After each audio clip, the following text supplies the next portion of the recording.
तो guys question number 4 की तरफ बढ़ते हैं। देखिए इसमें क्या दिया है, draw the graph of equation this and find x1 and y1।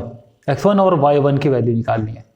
ठीक है, तो सबसे पहला काम हमारा क्या है इसमें, देखिए मैंने बोला था कि जब भी आपको इस तरीके से कोई इक्वेशन दी है तो उसको सबसे पहले तो ax plus B Y plus C equal to 0 इस फॉर्म में हम लिख लेते हैं। ठीक है, देखिए कैसे करेंगे, x upon 4 plus Y upon 5 equal to 1 है।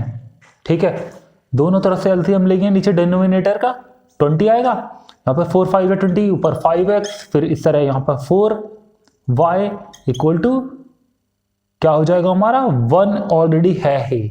ठीक है, तो 5x plus 4y cross multiplication में यहाँ पर 20 हो जाएगा इक्वल टू 20। ठीक है, बस आ गई हमारी ये सही फॉर्म में। अब हम इसको क्या करेंगे, x और y की हम टेबल बनाते हैं। This is the table for the values of x and y। Okay, अब x और y की अलग अलग वैल्यूज रखते रहते हैं। देखो x की वैल्यू हम 4 रख के देखेंगे। सबसे पहले x की वैल्यू 4 रखने पे देखो क्या होगा, यहाँ पर 4 5 20 प्लस 4y इक्वल टू 20, 20 से 20 कैंसिल आउट, यानी कि y इक्वल टू 0 हो गया, 0 फिल कर देंगे। दूसरी वैल्यू देखो हम यहाँ पे बढ़ेंगे, अब x की ही वैल्यू 0 रख दो, पूरी टर्म ही 0 हो जाएगी है। x की वैल्यू 0 रखी, पूरा टर्म 0, 4y इक्वल टू 20, यानी कि y इक्वल टू क्या हो गया 5 हो गया ना 5। तीसरी वैल्यू देखो, तीसरी वैल्यू हम रख देते हैं यहाँ पर x की 8। ठीक है, x इक्वल टू 8 रखने पे क्या 8 5 जो 40 plus 4y equal to 20, 4y equal to 20 minus 40 minus 20 और y equal to minus 5। Okay, y equal to minus 5, तो हमारे तीनों के तीनों देखो पॉइंट आ गए। अब चाहो तो आप ये लिख भी सकते हो, इसमें आप ये लिख भी सकते हो कि so the points are 4 0 0 5 and 8 minus 5। ठीक है, लिख देते हैं। देखिए यहां पर द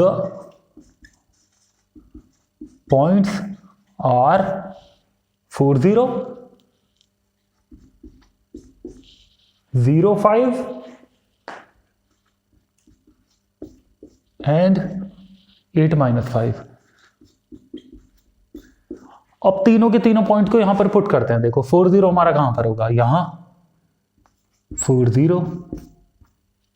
उसी तरीके से हमारा ये 0 माइनस 5 कहां पर होगा, देखो 0 5 हमारा कहां पर होगा, यहां एक्सिस 0 ऑर्डिनेट 5, तो यहां होगा पॉजिटिव साइड में।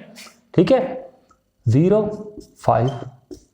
तीसरे की तरफ बढ़ते हैं, 8 माइनस 5, 8 माइनस 5 यानी कि नेगेटिव, नीचे इधर फोर्थ क्वाड्रेंट में, यानी कि 8 और माइनस 5 के ठीक बिल्कुल सामने यहां।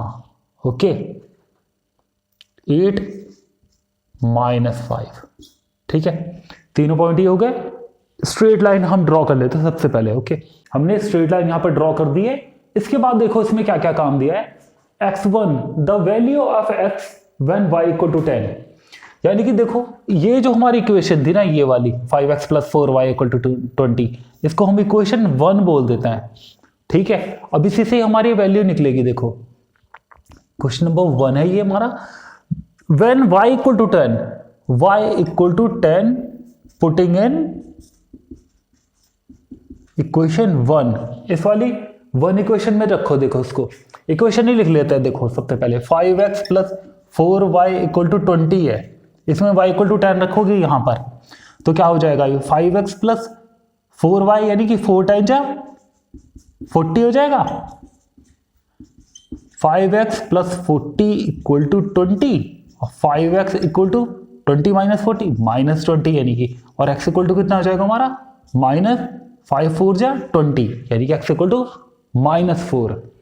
इसी तरीके से हमको दूसरा भी दिया है y1। अब देखो इसको इन्होंने क्या बोला था, इसको इन्होंने बोला था x1 the value of x, यानी कि यही हमारा x1 है। ठीक है, क्या बोला था इन्होंने इसको x1, तो इसको ऐसे लिख देंगे बस, x1 equal to x equal to minus 4। ठीक है, रिवर्स करके भी आप इसको लिख सकते हो, x1 पूछा था, x equal to minus 4।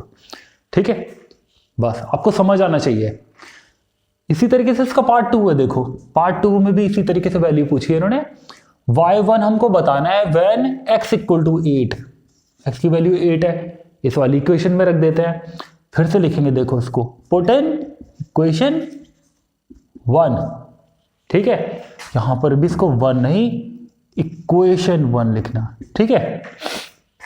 x equal to 8 रखो, देखो यहां पर तो क्या हो जाएगा हमारा 5 8 जा 40 plus 4y equal to 20, 4y equal to 20 minus 40 कितना होता है, 20 माइनस 40 माइनस 20, तो y इक्वल टू अब क्या हो गया 4 5 20, अब हमारा -5 आ गया ये, ठीक है। y इक्वल टू -5, इन्होंने क्या बोला था, यही हमारा y1 है, तो इस साइड में लिख दो, यही हमारा y1 है, ठीक है। तो y1 equal to y equal to -5, ठीक है। तो हमारी दो वैल्यू आ गई, देखो एक वैल्यू ये आ गई, एक वैल्यू ये आ गई, पूरा क्वेश्चन यही था। Okay, you can take the screenshot.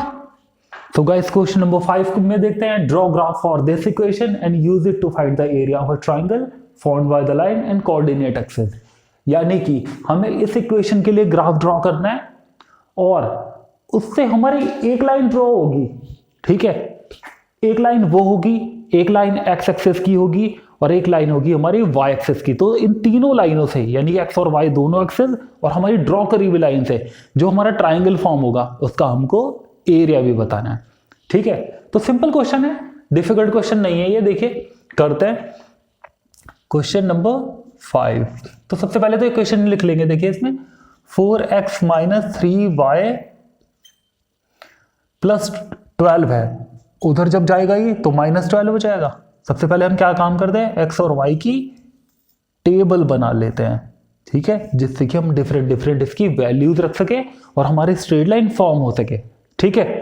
तो देखिए x और y की अलग अलग वैल्यू रखेंगे। x की वैल्यू हम यहाँ पर -3 रख के देखते हैं, ठीक है, यहाँ पर लिखते भी रहेंगे। x की वैल्यू हमने रखी -3, तो -3 से यहाँ पे क्या हो जाएगा, -12 होगा कि नहीं हुआ, और -3y इक्वल टू -12 इधर है ही, इधर भी -12 इधर भी -12, कैंसिल आउट, y 0, तो 0 हो गया। दूसरी वैल्यू हम इसमें x की रख के देखेंगे 0। x की वैल्यू अगर हमने यहाँ 0 रख दी, देखो यूं, तो पूरी x वाली टर्म 0 हो गई, -3y इक्वल टू -12 बचा, x इक्वल टू 0 से -3y इक्वल टू -12 बचा, माइनस से माइनस कैंसिल आउट हो गया, ठीक है। और y इक्वल टू हमारा क्या हो गया 4, ठीक है। अभी इन्हीं दोनों पॉइंट को पुट करके देखेंगे, देखो हमारा ट्राइंगल यहीं से फॉर्म हो जाएगा इसका। सबसे पहला पॉइंट हमारा क्या है, -3 0, -3 0 किधर होगा हमारा, यहां होगा कि नहीं होगा, -3 0, ठीक है। दूसरा पॉइंट देखो हमारा क्या है, 0 4, 0 4 यानी कि y एक्सेस पे, यानी कि यहां 0 4। तो देखो दोनों एक्सेस को तो काट के चली गई लाइन, अभी दोनों एक्सेस को यूं कट करके जा रही है, तो हमारा ट्राइंगल यहां से फॉर्म हो जाएगा यूं। तो ये स्ट्रेट लाइन फॉर्म कर लेते हैं। ओके, हमने लाइन ड्रॉ कर ली है, ये स्ट्रेट लाइन। तो अब हमारा जो ट्राइंगल फॉर्म हो रहा है, हम इसको एक नाम दे देते हैं। देखिए हमारा ट्राइंगल, ये हमारा वाई एक्स एक्सिस है और ये हमारी वाई एक्सिस है। ओके, तो एक्स एक्सिस, वाई एक्सिस और हमारी स्ट्रेट लाइन से हमारा ट्राइंगल जो फॉर्म हो रहा है, हम उसको एक नाम लिख देते हैं, A B and C. Okay, so what we have to do, अब हमें एबीसी ट्राइंगल का इसका एरिया फाइंड आउट करना है, ठीक है। अब आपको पता है कि एरिया ऑफ ट्राइंगल आपका क्या होता है, उसके लिए हमको किस किस चीज की जरूरत है, हाइट की जरूरत है और बेस की जरूरत है। ओके, तो हमें इसमें हाइट और बेस पता होना चाहिए। लिखेंगे in triangle A B C, height देखो, हाइट जो है हमारी, क्या है हाइट हमारी, यहां पर BC है कि नहीं, हाइट BC। देखो अब चेक करेंगे कितना यूनिट की है हमारी हाइट, ये यहां से ओरिजिन 0 0 से 1 2 3 4 यूनिट, वेरी सिंपल। इसी तरीके से हमारा बेस कितना है, यहां से देखो ओरिजिन से 1 2 3, बेस हमारा 3 यूनिट का है और बेस की का नाम क्या है हमारे, AB। 3 यूनिट। ओके, अब फॉर्मूला लगा देंगे ट्राइंगल का। Area of triangle A B C equal to what, half B H, half B H यानी कि हाफ बेस हाइट। सारी वैल्यूज रख देंगे। हाफ बेस क्या है हमारा 3, हाइट है हमारी 4, 2 2 जा 4 एंड 3 2 जा 6। What, square unit, square unit. बस इतना ही काम हमें इसमें करना था। The area of triangle formed is 6 square unit. ठीक है, बस वी आर डन। बढ़ते हैं नेक्स्ट क्वेश्चन की तरफ।